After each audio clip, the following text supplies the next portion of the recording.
Oke, Om Bayu kan sekarang jadi Sekretaris Umum HPDKI Bogor Raya. Ya. Terus udah gitu juga jadi Duta Petani Milenial Kabupaten Bogor dan juga jadi Ketua Umum Young Ambassador Agrikultur. Ya. Kan?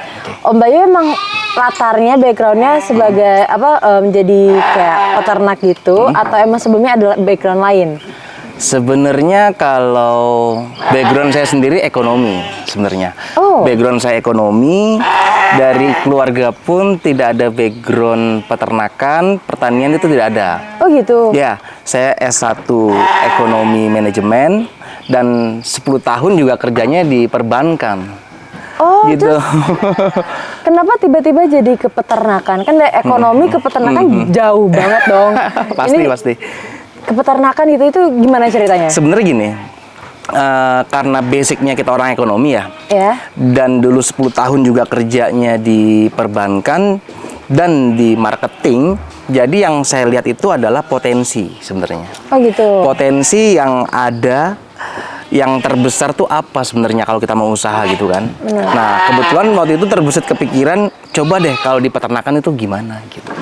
Karena melihat juga pesaingnya nih, kompetitor itu masih sangat minim di sini. Di dunia pertanian peternakan itu kompetitornya masih sangat minim. Jadi saya rasa ini potensi yang sangat besar. Peluang yang sangat besar untuk saya mulai jalani seperti itu. Oh gitu. Tapi kan kalau misalnya buat mulai peternakan ya, itu kan butuh ilmu yang lebih banyak lagi. Maksudnya kayak ilmunya tuh sangat luas banget soal peternakan ini, apalagi berkaitan dengan hewan-hewan, terutama kayak kambing, domba gitu segala macam.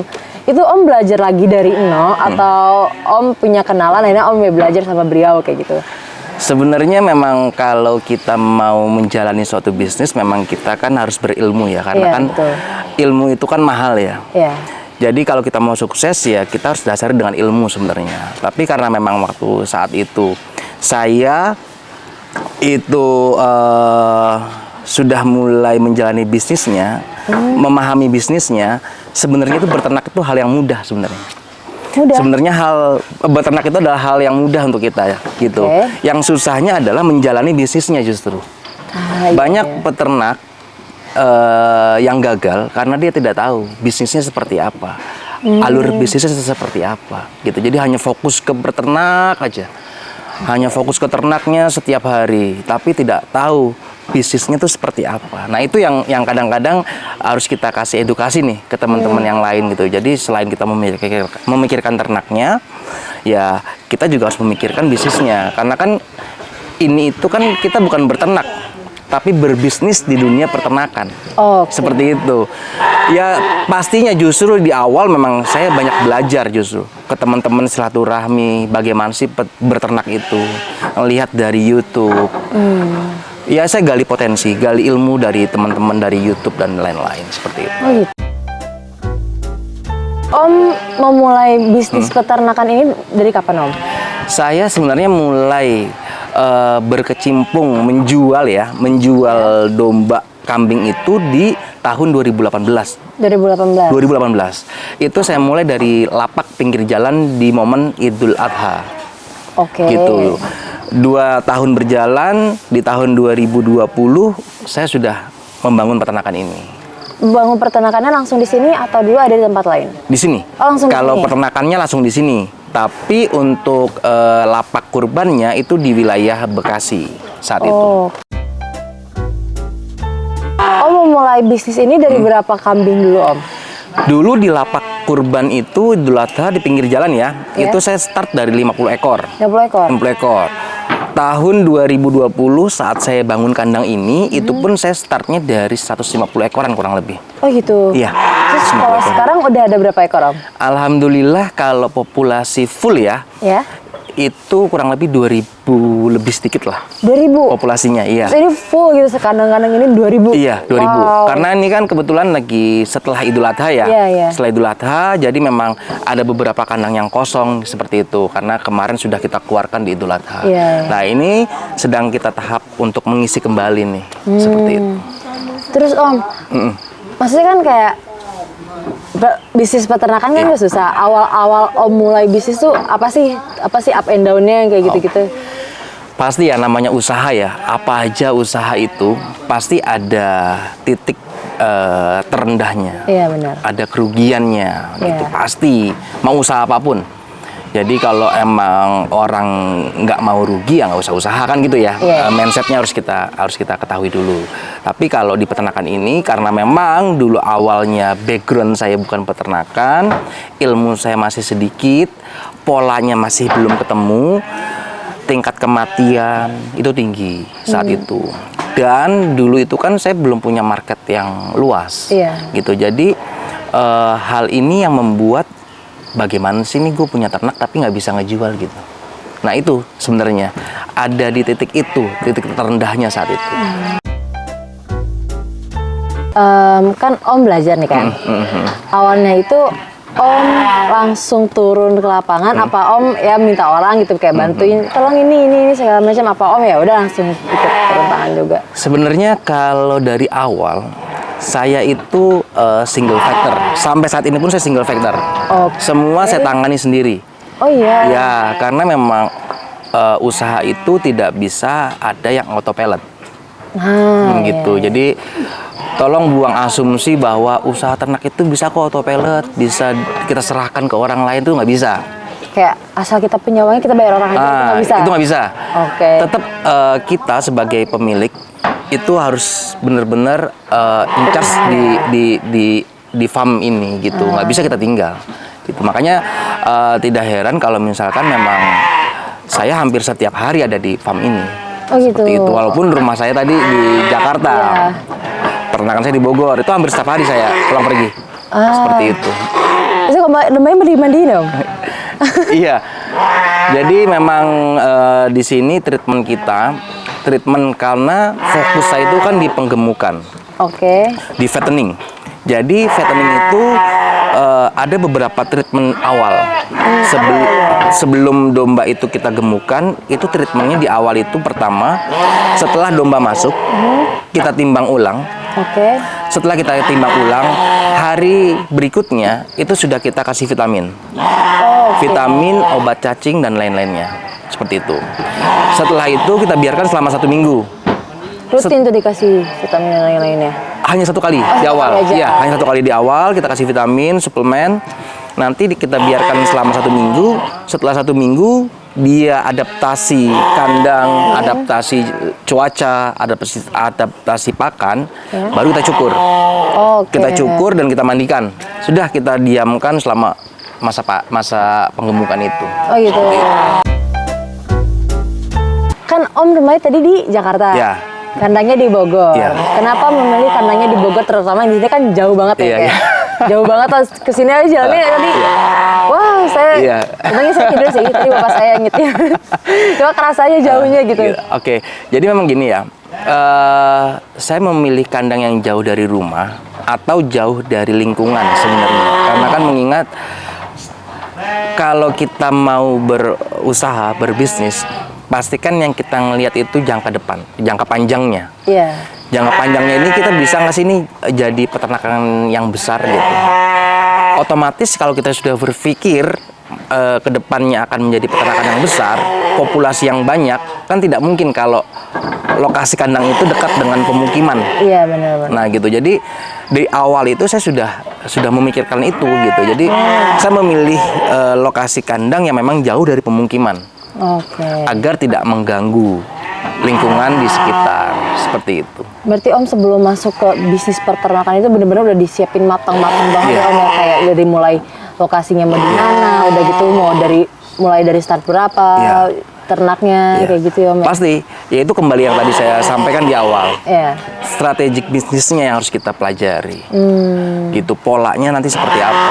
Jangan asal ternak, mentang-mentang dia punya duit, punya uang, mempercayakan ke orang nih, saya punya uang, tolong jaga ternak saya, nah itu udah pasti akan hilang dalam sekejap. Iya, benar, gitu. benar. Tapi kalau memang dari awal sudah kita plan, sudah kita atur polanya akan seperti apa, insya Allah usahanya akan terus jalan. Oke. Terus Om, nih aku penasaran nih. Kambing-kambing di sini, domba-domba di sini ya, domba ya? Domba. Ini Om ngambilnya tuh dari mana sih? Oke, kalau supplier saya, mitra saya, itu lebih banyak justru di luar kota. Bahkan sampai Jawa Tengah. Wow. Gitu. Oke. Karena untuk memenuhi kebutuhan Jabodetabek saja, sebenarnya itu saya masih kurang. Gitu. Dan kalaupun saya ngambil dari wilayah terdekat, itu pun masih kurang. Masih kurangnya tuh? Populasinya. Jadi tidak banyak yang bisa saya ambil gitu. Jadi saya harus mengambil dari mitra saya di luar kota. Paling jauh saya dari Jawa Tengah. Seperti itu. Terus Om ngambil populasi-populasi peternak domba-domba ini tuh tiap bulan kah atau kayak ya udah kalau misalnya beberapa kejual baru ambil lagi gitu. Jadi kalau untuk siklus seperti itu karena setiap minggunya kita keluar, jadi setiap minggunya kita ambil lagi. Iya, jadi jangan sampai ada kosong kandang. Oh gitu. Jadi kandang tidak boleh kosong. Misalkan hari kan kita sudah terjadwal ya. Iya. Pengiriman ke konsumen itu misalkan di hari Kamis atau hari Jumat. Iya. Nah, kita sudah standby untuk mengambil itu di hari Sabtunya. Gitu. Jadi Kamis Jumat barang domba ini keluar, Sabtu Minggu barang sudah masuk lagi. Selain buat kurban nih, biasanya domba-domba ini disalurinnya kemana aja sih Om? Jadi setiap minggunya itu kita supply ke rumah makan restoran ya di wilayah Jabodetabek. Rumah makan sate, tukang jagal pasar-pasar itu. Rata-rata itu 3 konsumen besar kita dari situ. Dari situ. Iya. Dari 3 itu. Iya, di luar dari kurban ya. Iya. Jadi memang setiap bulan, setiap harinya kita daily nih, daily untuk supply ke mereka. Kan domba itu kan bulunya tebal ya? Iya, iya. Itu tuh bulunya dicukur, Om kemanain? Om supply lagi ke orang, kasih ke orang atau gimana? Jadi untuk saat ini memang limbah dari bulu domba ini kan begitu banyak ya. Iya. Karena setiap hari anak-anak kandang di sini tuh selalu melakukan pencukuran. Dan masih kita jadikan limbah untuk kita buang. Kedepannya ini sedang kita buat suatu sistem dengan rekan-rekan saya, bagaimana cara limbah bulu domba ini bisa menjadi wall atau pengganti dari kapuk, gitu, sehingga permintaan juga sudah banyak. Permintaannya sudah banyak, seperti misalkan pabrik boneka. Pabrik boneka itu kan kalau kita cek dalamnya, ini perumahan ya, pabrik perumahan itu ya, itu kan kapas atau kapuk dan sebagainya. Nah, itu akan kita substitusi dengan bulu domba ini. Ya, tapi yang sudah kita olah ya, yang sudah kita olah gitu. Oh, jadi bulu domba ini sebelum dikasih diolah dulu? Iya, kita olah dulu. Diolahnya di mana? Di sini juga atau di? Insya Allah nanti akan di sini. Oke. Di sini akan menjadi tempat pengolahan bulunya. Gitu. Alat pengolahannya kita dapatkan impor dari China. Oh, wow. Seperti itu. Terus itu kan ada kandang sapi Om ya di situ? Iya. Itu tadi saya sempat kayak 3 kali di bawah, itu sapinya gede banget Om. Iya. Itu Om mulai, kan awalnya Om domba aja ya? Iya. Sapinya tuh dari kapan Om? Sapi itu saya mulai kurang lebih 2 tahun yang lalu. 2 tahun yang lalu. 2 tahun yang lalu. Memang sapi-sapi saya di sini sapi-sapi besar ya, karena saya melihat juga kan di sini kandang saya kapasitasnya tidak banyak, hanya kurang lebih 14 ekor. Jadi strategi pasar saya, strategi marketing saya adalah kalau saya 14 ekor ini saya belikan sapi-sapi yang kecil. Yang pertama, kita tidak ada selling point-nya. Orang tidak akan tahu di sini tuh ada sapi-sapi besar. Gitu. Jadi tidak akan dikenal gitu. Yang kedua, kita bermain di kualitas, bukan di kuantiti. Gitu. Kalau main di kuantiti, kita dengan jumlah populasi yang banyak sapinya. Tapi kualitinya yang biasa-biasa saja. Nah, gitu. Jadi di sini saya balik. Saya tidak bermain kuantiti, tapi saya bermain di kualitas. Dengan bobot yang besar-besar. Ya? Seperti itu. Sapinya tuh sapi jenis apa? Itu gede banget soalnya. Sapi-sapi yang ada di sini itu jenisnya Limousin dan Simmental. Oh, wow. Sapi-sapi ras ya. Sapi-sapi ras ya. Karena memang sapi-sapi yang seperti itu yang nanti diminati saat Idul Adha. Iya, yang gede-gede gitu ya. Yang besar-besar. Terus kalau domba di sini tuh ada berapa jenis domba sih, Om? Kalau beberapa jenis domba sebenarnya ada banyak ya. Tapi yang kita budidayakan di sini, yang budidayakan tuh maksudnya yang kita breeding ya. Kan kita ada breeding, ada fattening. Kalau yang di breeding, kita menggunakan pejantan Dorper. Pejantan Dorper. Ya. Dia domba impor dari Australia. Ya, kita pakai domba Dorper itu. Dengan betina-betina domba Garut. Lokal dari Indonesia, iya kita breeding. Kita kawinkan. Kalau domba-domba penggemukan, domba-domba penggemukan kita itu domba-domba lokal Indonesia. Domba apa saja sebenarnya. Yang penting lokal ya? Yang penting lokal. Yang penting apa saja. Yang penting harganya masuk, barangnya bagus, sehat. Kita beli, iya kita gemukan. Terus itu ada domba Garut ya, Om? Ya. Domba Garut. Itu Om domba Garut itu Om jual juga atau gimana, Om? Sebenarnya domba-domba Garut yang ada di kandang spesial itu memang khusus untuk koleksi, untuk hobi kita. Punya Om sendiri? Iya. Jadi untuk nanti kita ikut sertakan dalam ajang seni ketangkasan domba Garut, gitu. Jadi nanti kita adu seperti itu. Nah itu domba-domba adunya, domba-domba Garutnya. Tadi kata Mas Taufik kambing di sini cuma ada 3. Iya. Kenapa nggak lebih banyak dari itu? Oke, sebenarnya kambing di sini itu adalah kambing-kambing sisa Idul Adha kemarin. Gitu. Jadi memang kita tidak fokus untuk di ras kambingnya, tapi kita fokus di ras dombanya. Gitu. Karena ini juga kemarin sudah keluar banyak di saat momen Idul Adha. Jadi ini yang tersisanya 3 ekor. Oh gitu. Gitu. Ada alasan tersendiri nggak, Om? Kayak kenapa sih Om pengennya fokusnya tuh di ras dombanya, kenapa nggak kambingnya juga? Oke. Jadi seperti ini. Seperti yang saya tadi sampaikan di awal, kita harus punya strategi marketing ya. Strategi marketing, strategi bisnis. Kita harus melihat dulu potensi yang ada di wilayah kita. Permintaannya itu seperti apa sih? Permintaannya itu domba atau kambing sih? Kalau misalkan permintaannya domba, dombanya seperti apa sih? Betina atau jantan kah? Bobotnya di berapa? Range bobotnya gitu. Nah dari situ baru kita melakukan usaha bisnisnya. Jangan sampai kita nggak tahu dulu nih potensi yang dibutuhkan apa nih, peluang apa namanya marketnya apa yang mereka butuhkan gitu. Jangan sampai kita salah. Karena di Jabodetabek khususnya untuk potongan sate rumah makan itu lebih banyak memotong dari ras domba. Bukan kambing. Ya? Iya. Ngomongnya sate kambing tapi aslinya sate domba. Banyak pelang sate kambing tapi ternyata itu dagingnya domba. Gitu. Karena memang yang pertama dari segi harga, domba itu lebih murah dibandingkan dengan kambing. Oh iya. Iya. Berarti kambing-kambing itu sebenarnya lebih mahal dibanding domba-domba? Iya. Kambing itu lebih mahal dibandingkan dengan domba. Kenapa kambing lebih mahal?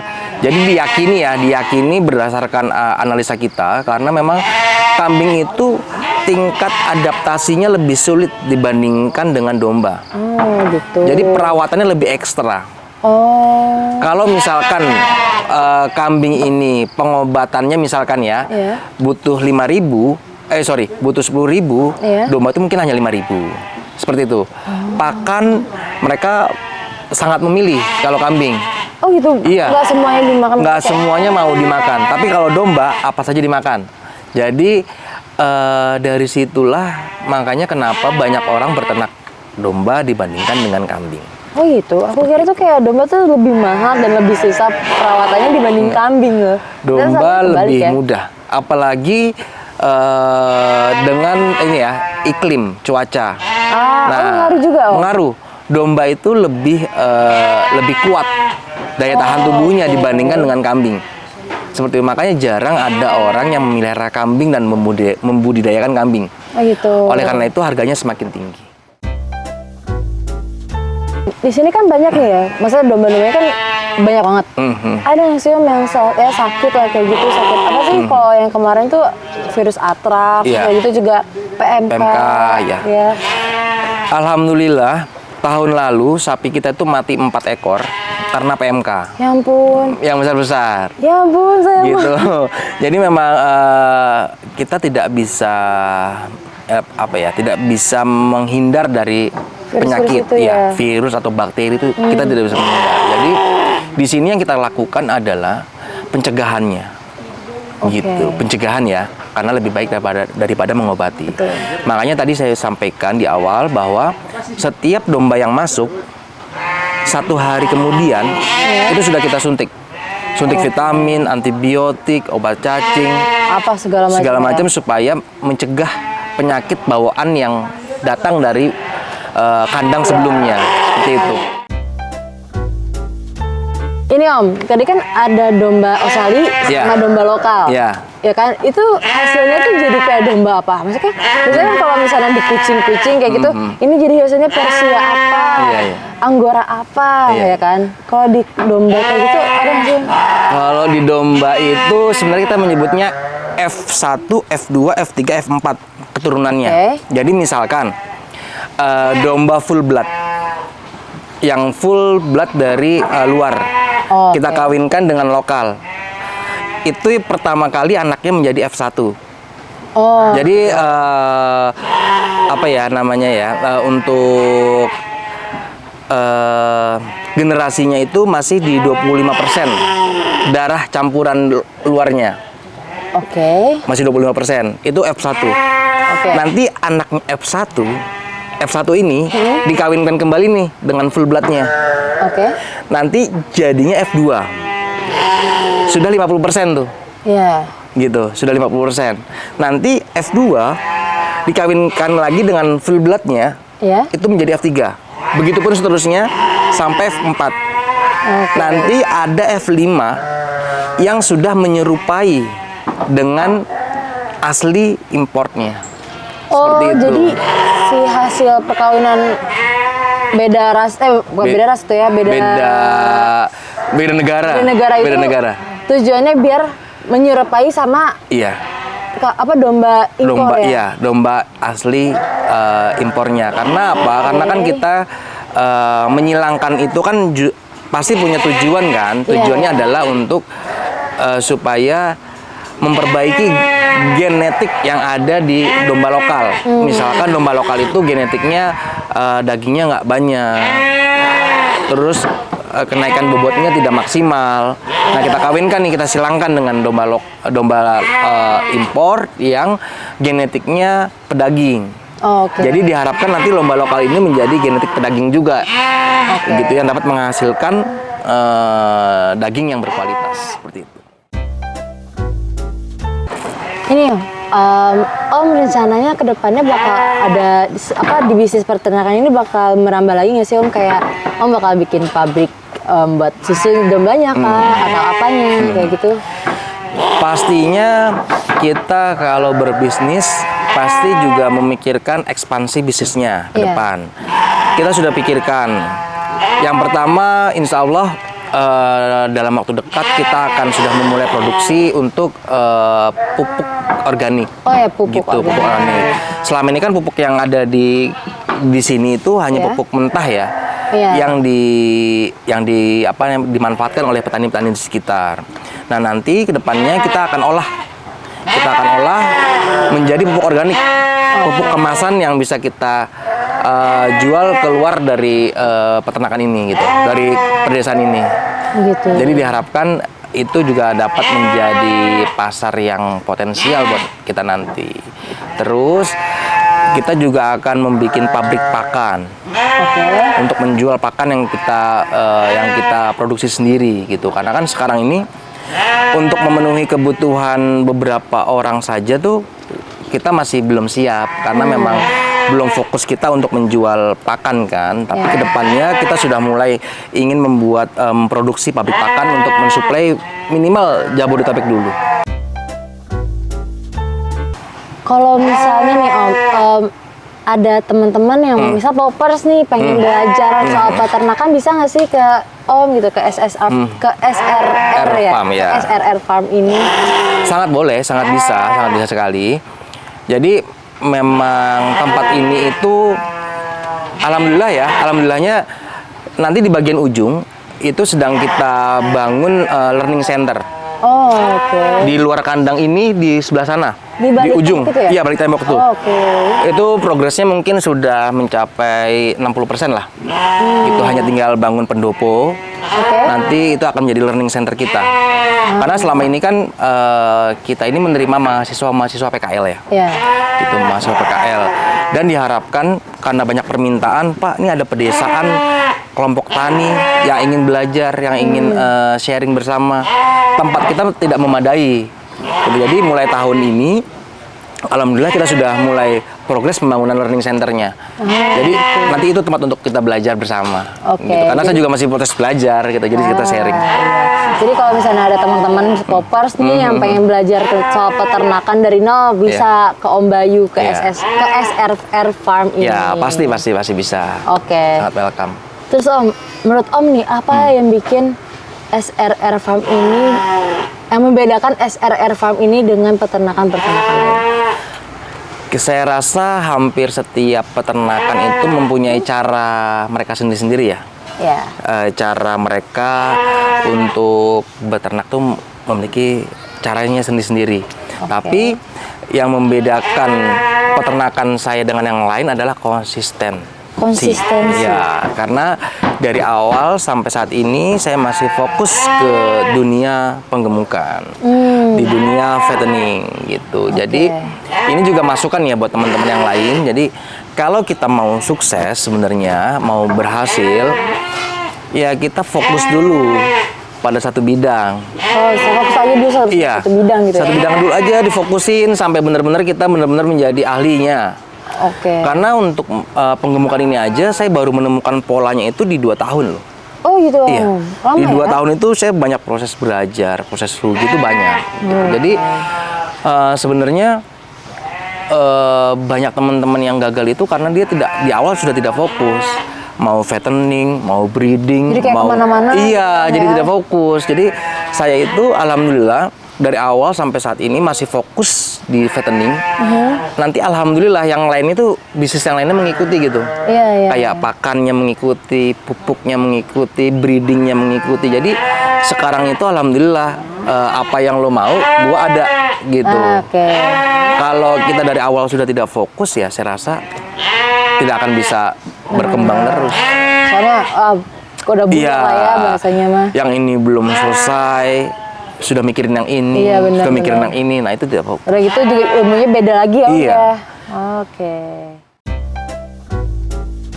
Oke Om, ini terakhir deh buat poppers. Kira-kira ada nggak Om, kayak apa yang mau disampaikan untuk teman-teman poppers di sini, kayak untuk mau mulai bisnisnya kah atau apa gitu? Sebenarnya sedikit saran dari saya ya. Maksudnya karena saya sudah menjalani ini gitu ya. Untuk teman-teman poppers semua yang saya ketahui banyak kaum milenial di dalamnya dan Gen Z di dalamnya. Jadi kalau bisa, ayo kita mulai berbisnis. Bisnis apapun. Karena berbisnis itu ternyata menyenangkan gitu. Dibandingkan hanya menjadi seorang karyawan, kan gitu ya. Betul. Jadi mulailah berbisnis dari sekarang, dan ketika kita sudah menjalani bisnis, yang pertama kita pelajari dulu konsep bisnisnya, strategi bisnisnya kita pelajari dulu, dan fokus pada satu bisnis yang teman-teman semua jalani. Gitu. Jadi teman-teman popper semua harus fokus di satu bidang, jangan dulu mencar-mencar ke yang bidang lain. Karena ketika kita sudah menjadi ahli, insya Allah bisnis yang lain akan mengikuti. Seperti itu. Oke, Om Bayu, sebelum selesai, ntar kita boleh jalan-jalan nggak Om? Boleh. Lihat-lihat. Boleh. Ntar kita muter-muter kandang. Oke, siap. Om Bayu terima kasih banyak Sama-sama, ya. sama-sama, udah Windy. meluangkan waktunya Ya, sama-sama. buat Poppers di sini Sama-sama. ngobrol-ngobrol. Sama-sama. Oke. Terima kasih banyak. Dadah Poppers, kita jalan-jalan keliling kandang.